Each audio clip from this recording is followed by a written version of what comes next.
even once you determine, what your love language is, what your partner's primary love language is, um, obviously putting that into practice, is going to take work. What what would you say, or what are the common challenges that you see with couples when their love languages differ? And what advice do you give to people who just don't don't really understand their loved ones' love language? Yeah, well, I think until they understand the concept, they're going to wonder. Well, I'll give you an example. A wife said in my office that she didn't feel loved by her husband. And he said, I don't understand that. I do everything I can to show her that I love her. And I don't know how she can sit there and say she doesn't feel loved. And I said, well, what do you do to show your love? And he started rattling off these things. He said, well, I get home from work before she does. So I start the evening meal. And sometimes I have it ready when she gets home. If not, she'll help me. We eat. I wash the dishes. Every Thursday night, I vacuum the floor. Every Saturday, I wash the car. I mow the grass. I help her with the laundry. And he went on. I was beginning to wonder, what does this woman do? I mean, it sounded like he was doing everything. And he said, I do all of that. And she sits there and says, she doesn't feel loved. He said, I don't know what else I could do. Well, he didn't have the concept of the love languages, you say. And what she said in response to that, she said, Dr. Chapman, he's right. He is a hardworking man, but we don't ever talk. We haven't talked in 20 years. He's always mowing the grass, washing the dishes, vacuuming the floor. He's always doing something. So, see, she was begging for quality time. He was giving her acts of service because very likely that's what he would like for her to be doing for him. And so he's showing his love to her in the only way he knows how.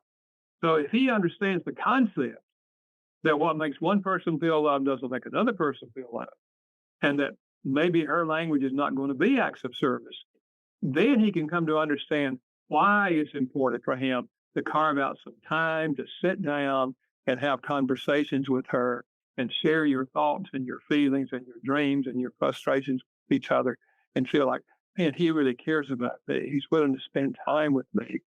Uh, Now, I think if the primary love language of your spouse is something that you did not receive as a child, it will be more difficult for you.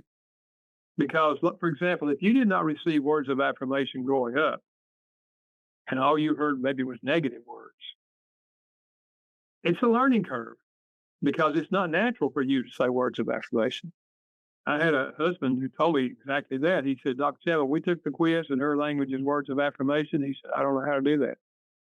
He said, only thing I ever remember from my childhood, over and over, they told me, my parents, I was never going to amount to anything. I was lazy and that, and da, da, da, da, da, da. And I said, well, you are where you are. Well, we can't change our history. I said, but here's the good news. You can learn to speak this language as an adult if you understand how important it is and you choose to do it. I said, for example, can you tell me three things that your wife is good at? And he thought a moment. He said, well, she's a good cook and she's a good school teacher and she's a good mother. And I wrote those three words down. And out beside each one of them, I just wrote a sentence or two, like on the cooking, something like, honey, I haven't told you this, but I really appreciate all the meals you cook for us. You're a wonderful cook. Just two or three sentences. I said, now here's your assignment. This week, twice a day, I want you to get in a room by yourself and read these out loud to yourself. So you hear yourself saying these sentences. And I said, I hope by the end of the week, you can come back and say them to me without looking at your notes. Okay? So he went on. He did it. He came back. I said, okay, can you say them to me? And he did. I said, okay, here's your assignment. The next 3 weeks, I want you to take one of these each week. I don't care what day of the week or where you are, but you just give her one of these each week for the next 3 weeks. And he said, oh, man, I hope I can do it. I said, you can. You just did it for me. If you can say them to me, you can say them to her. So he came back after 3 weeks. I said, well, did you do it? He said, yeah, I did. I said, how'd she respond? He said, well, on the third week, she said to me, what's going on with you? I have never heard you give me so many compliments. I said, what did you say? He said, well, I just said to her, honey, we read that book and then we took that quiz and I know your language is words and I'm just trying to learn how to use words to communicate to you how much I love you. And she said, oh, honey, that is so wonderful. So, we can learn to speak any of these languages as an adult.